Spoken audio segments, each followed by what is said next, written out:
Yeah, so I would say he's like very hands-on with like things that he wants in the Mm-hmm. playbook as well. So like I can come up with like general defaults or strats or setups, but then he might suggest like I want to try this like as my own thing. Yeah. And I think that's something that isn't super common amongst all IGLs Mm-hmm. that take like initiative in part of like the game planning or prepping or even like creation of stuff for the team. So I think he's very like hands-on in that manner. Hi everyone, Season 2 in. I'm here with NRG's head coach Mikes after their series against MIBR. I know that there was kind of a big storyline with this NRG MIBR series, but for you as kind of the incoming coach, what was the preparation like going into the series, and what were the things that you're trying to actively look out for with MIBR when you did the analysis of them as a team? Yeah, I mean, MIBR, like, it's a little bit different for me because I wasn't on the team with Verno before. Yeah. I don't think there's any sort of like rivalry or anything like that. Um, I think the main thing that we were trying to fix from our G2 series was like team play overall because we felt like, even on Lotus, like, obviously we got 13-1, but the start of that game, we felt like we threw like 3 or 4 different rounds that were very winnable for us Mm-hmm. just because people were on different pages. Um, and same thing kind of like popped up today. So that was mostly what we focused on in practice this week was like post plants and like being on the same page and find one thing together. But yeah. Mm. So you talk about how I was fixing some of these. Would you say it's fair to say you're kind of focusing on just increasing the percentage of winning rounds that should be very easy to win? Yeah. So it's just like you get a site and maybe they're playing a retake on it. What does our plan need to be? Like, how should we play off each other? If they have like these ults, what should we do? If they don't have ults, what should we do? And just trying to make sure it's like very simple. But at the end of the day, like in this game, you have to be able to step up in the moment to make a plan because there's so many different things that go on in this game and around that's like very hard to keep track of. And honestly, at the end of the day, like having a simple plan that everyone's on board with and everyone is doing it is like the easiest way to secure those rounds. Mm-hmm. I'm actually curious about that with this aspect of there being a simple plan and then kind of just being able to perform on the stage. Compared to practice, at least from just experiences you've had with teams, how much worse do people usually perform on stage compared to practice? I think it usually depends on your team. I think most people that I've worked with, I've been pretty fortunate with all my teams play like better on stage because they're really excited for it. Okay. I think it's really easy for players when you play like upwards of like 20 to 30 scrims a week for it to get kind of like boring and repetitive. So by the end of the week, they're kind of drained and they're like, it's just like scrims. Like this isn't worth like my 100% effort. And then they hit the stage and that's where they really want to like show that they're doing stuff well. I'm curious because I follow the NRG podcast just to keep updates just as a journalist and stuff. When you first joined the team, a lot of your players were talking about how the team wasn't really winning as many scrims, but the amount that you were learning was exponentially faster ever since you had joined. When in this current phase right now, what is the practice like? Has kind of the win percentages increased within practice alongside the different things that you've been practicing? Like, how has that improved over the past month? Yeah. So, I mean, win percentages, I would say, matters more for like players' confidence overall. Because, for example, like if you wanted really good practice win rate, you would just book against really bad teams and like have like a very easy schedule and people would probably feel confident, but you would never test like versus a VCT team, like how good your strategy is, how good your team play is against better skilled players. So it's not something that I really focus on that much. I think usually we do well in scrims. It's mostly just making sure what we're doing actually makes sense because you can play to win a lot of scrims and it won't work on stage just because you're playing in a different like manner than you normally would and you're not really testing out like the ideas that you're going to fall back on stage.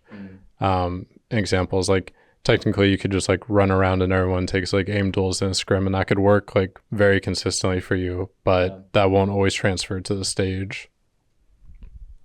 So I've also listened to the podcast, and FNS has talked about how you're a coach that is really good about breaking down the things that the teams and players need to work on, kind of creating these little bullet points to make it easier for progress to be digestible.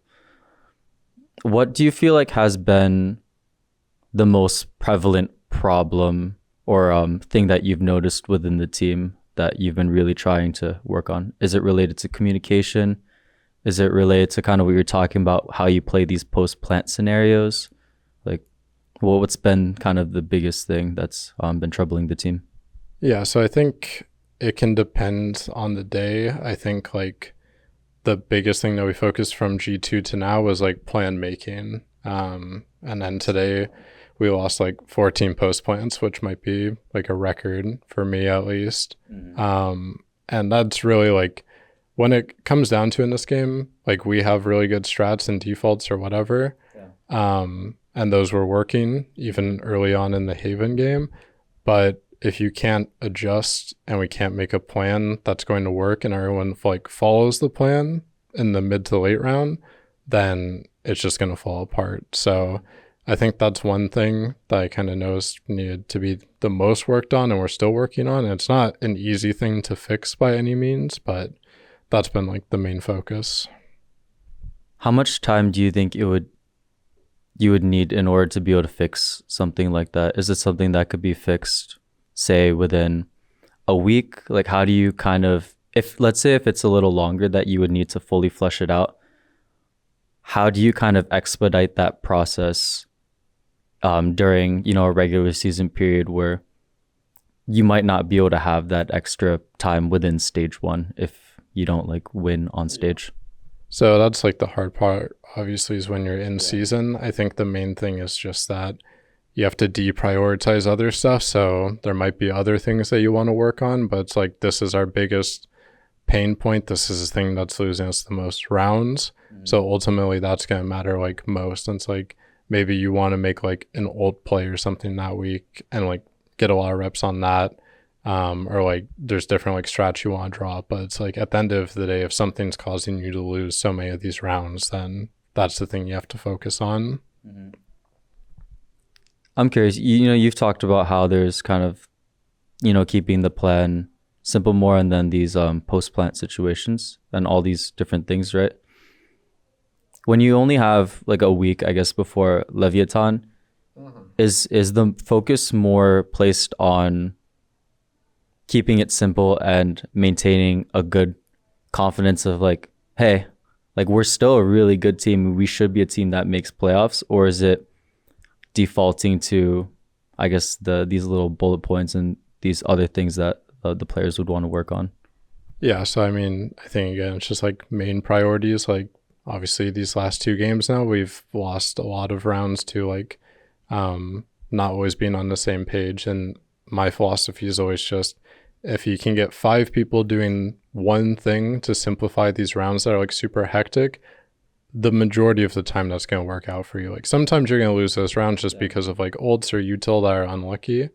But I think the majority of the time, if you're actually playing together and you have a simple idea and everyone's on board, then it's going to work out. And I think that's something that we just need to keep working on as much as possible. I just have a couple more questions for you. I'm just genuinely curious. You've worked with FNS before. Compared to other, I guess, IGLs that you've worked with, is there more time spent in the preparation and just strat making with FNS compared to other IGLs? Or would you say it's kind of an even split or kind of the same with any other IGL you've worked with in the past? Yeah, so I would say he's like very hands-on with like things that he wants in the playbook as well. So like I can come up with like general defaults or strats or setups, but then he might suggest like, I want to try this like as my own thing. I think that's something that isn't super common amongst all IGLs that take like initiative in part of like the game planning or prepping or even like creation of stuff for the team. So I think he's very like hands-on in that manner. All right. So just talk to me about moving forward with NRG. Just final words, and then kind of, going into live. We've kind of talked about throughout this interview, but yeah, just what are your thoughts on that series?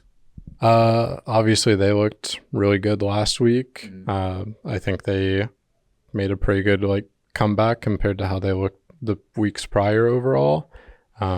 So it's on us to do the exact same thing. We have a week to do that. We have the things that we know that aren't working that we have to fix, and then make playoffs from there. And I don't think it's an impossible scenario for us, but it's a matter of how we use our week, because if we don't use it well, then it's not going to be a good scenario for us. But I do believe if we work hard on the things that we need to actually address, then we'll be in a good spot. Awesome, Mikes. Appreciate catching up again. Thank you.